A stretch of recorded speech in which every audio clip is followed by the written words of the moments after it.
Our unique sustainable weight loss routine that has helped 4,000 women lose 30 to 60 pounds of body fat sustainably without cutting carbohydrates, without tracking your macronutrients, using this very simple to implement 5-part routine that you can do in literally 30 minutes a day. But no one's talking about why this works so fast. It's because people are doubling down on like motivation and discipline and diet. This is not about that. This is about simple, easy to plug and play hacks that you can use in your day literally now, where you'll see results literally immediately, and that increases your motivation.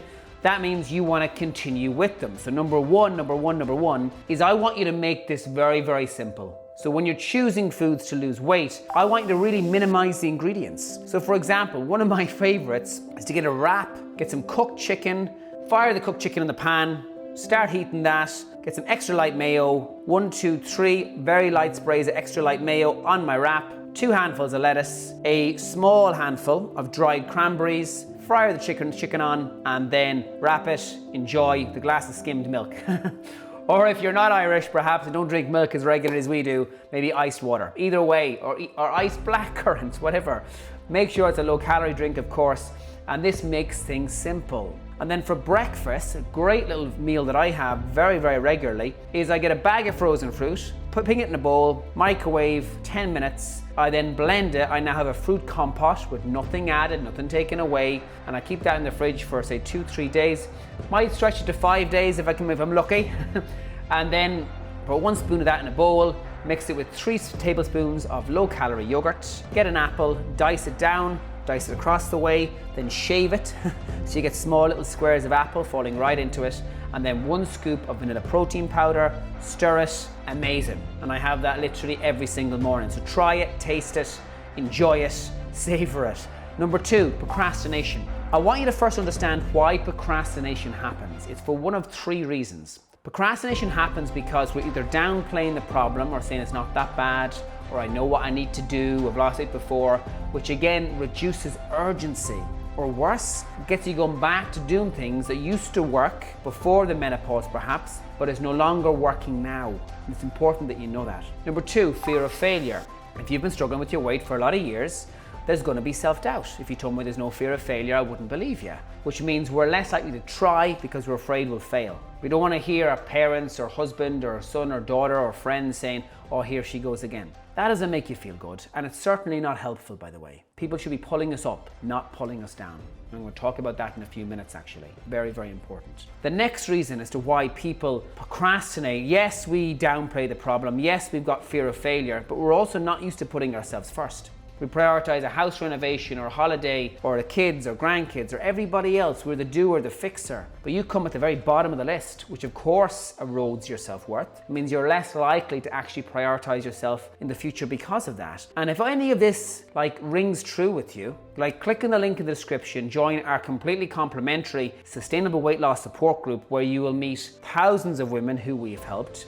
You'll also have support from psychologists, physiotherapists, dietitians, nutritionists, personal trainers, behavior change coaches. We are the leading multidisciplinary team in Europe, and we help people all over the world lose weight sustainably. Our mission is to help 1 million people live longer, healthier and happier lives. And if you trust me and trust the process, that will happen to you. You will have that.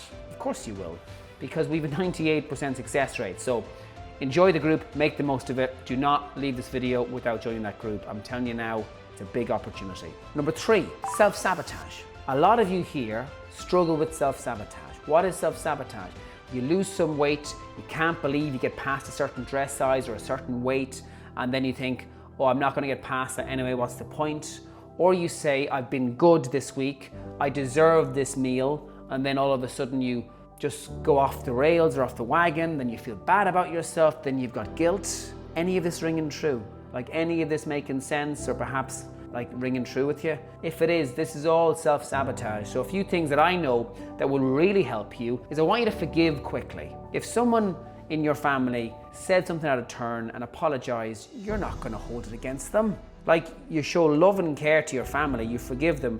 Why do we struggle with forgiving ourselves? So don't write off the week. Don't write it off and say, I'll start again on Monday. Draw a line under it. Split your day into 3 chunks: morning, lunch, evening time, right off the morning. Start fresh at lunchtime. That way you have a second way of moving forward with some positive changes that I know will definitely improve your life, because if we don't make time for our health, we're going to have to make time for illness, and not everybody gets to choose. So right now you have that opportunity. Click on the link in the description, take the help, make the most of course, all the things we're going to teach you in our live questions and answers sessions, and all the recipes and the mindset hacks we're going to give you to stop you from being so hard on yourself. And that's very, very important. Next, I want you to replace negative self-talk. Stop saying I'm a failure. Stop saying I can't lose weight. You're making a self-fulfilling prophecy. Instead, replace that with, this is hard, but I'm learning. Today was tough, but I'll try again tomorrow.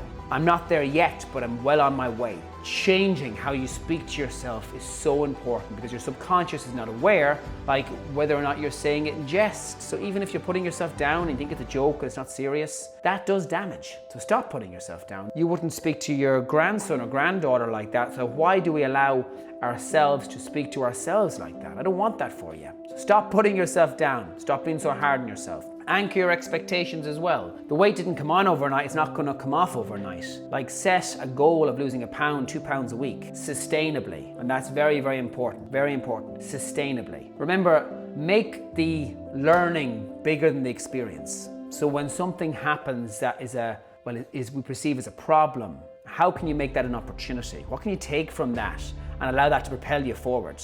Great way of doing that, by the way, is to look in your rear view mirror, look at all the times you've had a slip and try and identify those triggers. Right, what time of day was it happening? What was it correlated to? Was it correlated to a tough day at work and my boss being a bit of a, I won't swear, but you know what I mean. What's correlated to that behavior? What could you replace in that time slot to minimize the chances of that happening? How could you get out of the office sooner? How could you be more in control? What can you control to reduce the risks of those things happening? And ask yourself those questions. That's very, very, very important. Number 4, build a success environment. We are the average of the 5 people we spend most of our time with.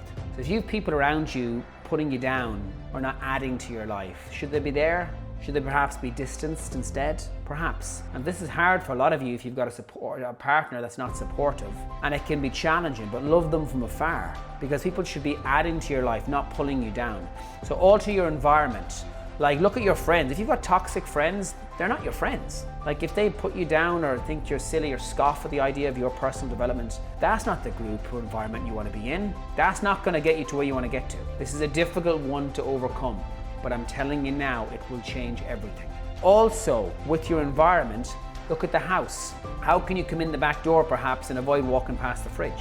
How can you ensure that you don't have wine? Instead, go out to a pub or a restaurant and have a small glass. Pay more for less. Don't be trying to save money on like buying in bulk or buying cheap if it leads to more temptation at home with boredom eating, boredom drinking, or comfort eating and comfort drinking, which of course adds the guilt, the feelings of failure as well. Like, spend more for less in a pub and a restaurant, which doesn't make sense logically, financially, but it makes a hell of a lot of sense in terms of your health and your future and you being in control of your portion sizes. Of course it does. Of course it does. Number 5, this is the hardest one now. Put yourself first. That's very difficult, but the way that you do this is by changing your perspective of it. It's not selfish to want to walk around a little taller, you know, with a bit of self-respect, with your shoulders back and your chest up. It's not selfish to want to be a role model for the people who are watching you. It's not selfish for you being that good example and you being a role model, not a warning sign, because what you do now dictates the next 20 years of your life is going to look like. And if any of this is helpful in any way, click the link below in the description, join the group, be part of that family, be around people who will pull you up, not put you down, and add these new habits into your day. And I'm telling you now, even tomorrow will be slightly better.